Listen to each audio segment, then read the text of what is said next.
महाराष्ट्र से हैं, वहाँ बैठे हुए हैं। वो 1600 किलोमीटर की यात्रा करके महादेव नल्लड़ महादेव मंदिर पे जल चढ़ाने की आकांक्षा लेकर आए थे। अगर हिंसा भड़की थी तो हिंसा भड़काई किसने? हिंसा की शुरुआत किसने की? नुकसान किसका हुआ?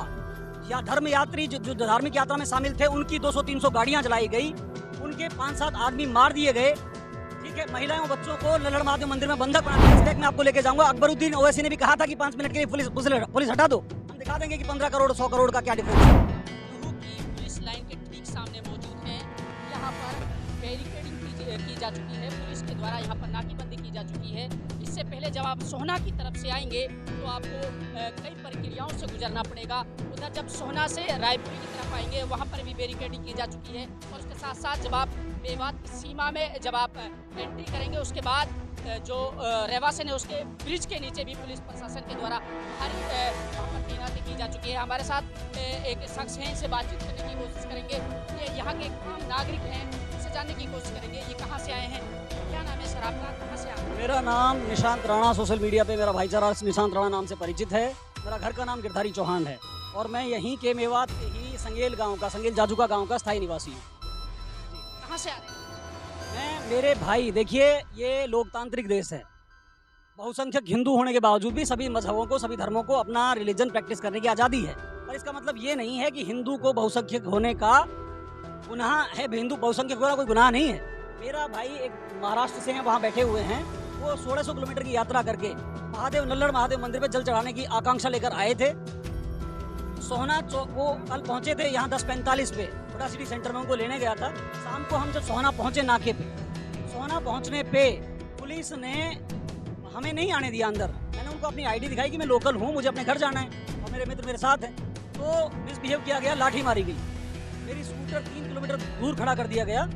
उसके बाद मैंने अपना फेसबुक लाइव पे लाइव करके प्रशासन से, एसपी महोदय जो उनकी ड्यूटी थी, ऑन ड्यूटी थे, उनसे सवाल भी किए कुछ कि भाई हमें क्यों नहीं निकलने दिया जा रहा है, क्यों अगर हम यात्रा जल चढ़ाने भी अगर कोई व्यक्ति जा रहा है तो उस पर पाबंदी क्यों है? अगर वो हिंसा भड़की थी उसको मद्देनजर रखते हुए अब पुलिस नहीं चाहती दोबारा से वो तस्वीरें सामने आए, इसलिए सुरक्षा को मद्देनजर रखना चाहिए। अगर हिंसा भड़की थी तो हिंसा भड़काई किसने? हिंसा की शुरुआत किसने की? नुकसान किसका हुआ?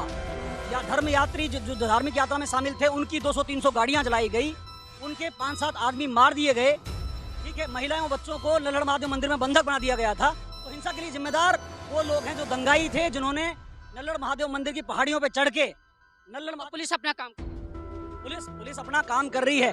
तो पुलिस अपराधियों पे, पुलिस हमें क्यों पीड़ित कर रही है, हमें क्यों दंडित कर रही है? पुलिस तीर्थ यात्रियों का इसमें दोष नहीं था।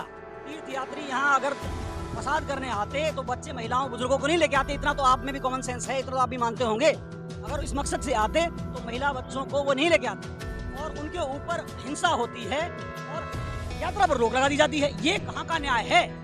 जो दोषी है, जिसने कानून को अपने हाथ में लिया, उन पे कार्रवाई होनी चाहिए थी। प्रशासन में मामन खान का नाम आ रहा है कि खुलेआम विधानसभा में उन्हें धमकियां दी थी कि प्याज सी फोड़ देंगे मोनू मानेसर की।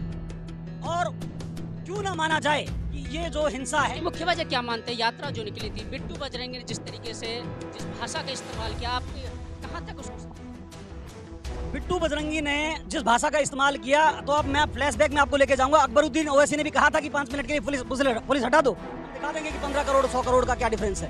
तो क्या इसका मतलब ये, तो क्या अकबरुद्दीन ओवैसी की बात मान के सारे हिंदुओं को कानून अपने हाथ में लेना चाहिए था?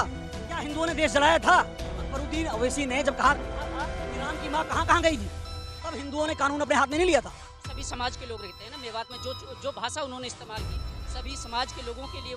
बिट्टू बजरंगी ने जो भाषा इस्तेमाल की, कानून की धाराओं में जो दंड उस भाषा के लिए बनना चाहिए वो दंड दिया जाना चाहिए था बिट्टू बजरंगी को। बिट्टू बजरंगी ने बयान दिया, कानून की धाराओं में जो पनिशमेंट मिलनी चाहिए थी वो मिलती, पर उसकी अब तो प्रशासन उसकी पनिशमेंट निर्दोष नागरिकों के गले काट के, उन पे पत्थर बरसा के, गाड़ियां फूंक के क्यों दी गई? मैं मेवात के अपने समाज से पूछना चाहता हूँ, मेवातियों से पूछना चाहता हूँ कि बिट्टू बजरंगी के गुनाह की सजा बिट्टू बजरंगी को मिलनी चाहिए थी या निर्दोषों को? उन महिलाओं बच्चों को जिनको बंधक बना लिया गया उनको मिलनी चाहिए थी क्या? आपसे पूछो, आप बताइए। जिसने गुनाह किया उसको सजा मिलनी चाहिए ना, निर्दोषों को क्यों मिली? क्यों गाड़ियां? किन निर्दोष? जो धार्मिक यात्रा में शामिल थे, जो महिलाएं बच्चे, तो सभी का बिट्टू, आपने कहा बिट्टू बजरंगी ने बयान दिया, तो बिट्टू को दोषी ठहराओ, बिट्टू को उठा लो, प्रशासन कार्रवाई करता। पुलिस अभी भी का अपना काम कर रही है कि जिस तरीके से पहले वो हिंसा भड़की वो ना भड़के, तस्वीरें दोबारा से रिपीट ना हो, उसको लेकर के ही पुलिस प्रशासन के द्वारा यहाँ पर मुस्तैदी दिखाई जा रही है। ये टोटली इलॉजिकल है। जो जिन लोगों ने हमारे धार्मिक यात्रियों को निशाना बनाया था, कार्रवाई उन पे होनी चाहिए थी। प्रशासन को योगी जी की तरह कह देना चाहिए था कि परिंदा भी पर नहीं मारेगा, यात्रा निकलेगी। जो दोषी लोग हैं, जो कानून को अपने हाथ में ले रहे हैं, उन पे प्रशासन का नियंत्रण नहीं है, और जो अपनी धार्मिक मान्यताओं के अनुसार जल चढ़ाने आ रहे हैं, उनकी यात्रा पाबंदी लगा रहे हो। नियंत्रण वो कर रहे हैं, तो अब उनके खिलाफ आप भी यहाँ पर नारेबाजी। ये नियंत्रण गलत लोगों, जो दोषी है उस पर कार्रवाई होनी चाहिए।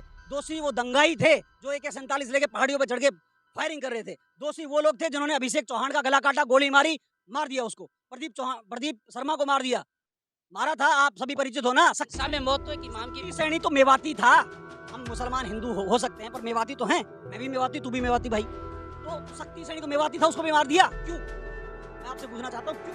मेवातियों से पूछना चाहता हूँ, क्यों मार दिया? बिट्टू बजरंगी दोषी था, तो उसका मतलब ये नहीं है गला काट दो। बिट्टू बजरंगी कानून के दायरों में जो पनिशमेंट मिलनी चाहिए उसको दिलवाते। मोनू मानेसर ने कहा था हम यात्रा में आ रहे हैं, मोनू मानेसर का दोषी है, मोनू मानेसर सजा देते। मोनू मानेसर के दो मामलों में वांछित आरोपी उनको ढाल, मोनू मानेसर के बयान, बिट्टू बजरंगी के बयान को ढाल बना के और निर्दोष तीर्थयात्रियों पे जो हमला हुआ है, वो मेवात के लिए शर्मनाक घटना है। मेवातियों को इसके लिए प्रायश्चित करना चाहिए, इसके लिए शर्मिंदा होना चाहिए मेवातियों को। आप कहाँ भाई मैं घर जा रहा हूँ, अपने संगेल जा रहा हूँ, मुझे रोक दिया गया, पुलिस ने रोक दिया। मेरा नाम गिरधारी चौहान, घर का निशांत राणा सोशल मीडिया पे।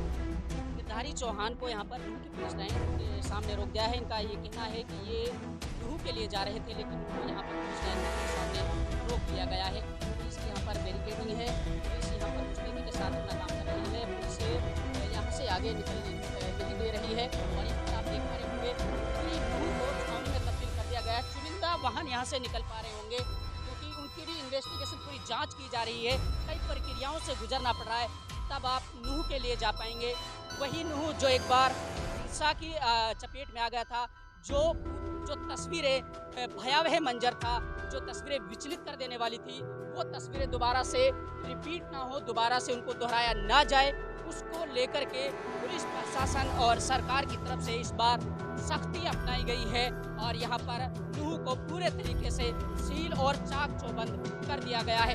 उधर सोहना की तरफ से जब आप आएंगे तो सोहना की तरफ से भी कई प्रक्रियाओं से गुजरना पड़ेगा, कई जगह चेकिंग की जा रही है, बहुत गहनता से तलाशी ली जा रही है, उसके बाद ही वाहनों को निकलने दिया जा रहा है। धारा 144 लगा दी गई है और जो ब्रिजमंडल यात्रा थी उस पर भी रोक लगा दी गई, लेकिन चुनिंदा लोगों के द्वारा वहाँ पर जलाभिषेक की जो प्रक्रिया है वो पूरी की जाएगी। और यहाँ पर इस वक्त दोपहर का टाइम है, नूह के लिए रास्ता जा रहा है। इस लाइन पर इस वक्त हम मौजूद हैं और इसके 2-3 किलोमीटर बाद नूह शहर है।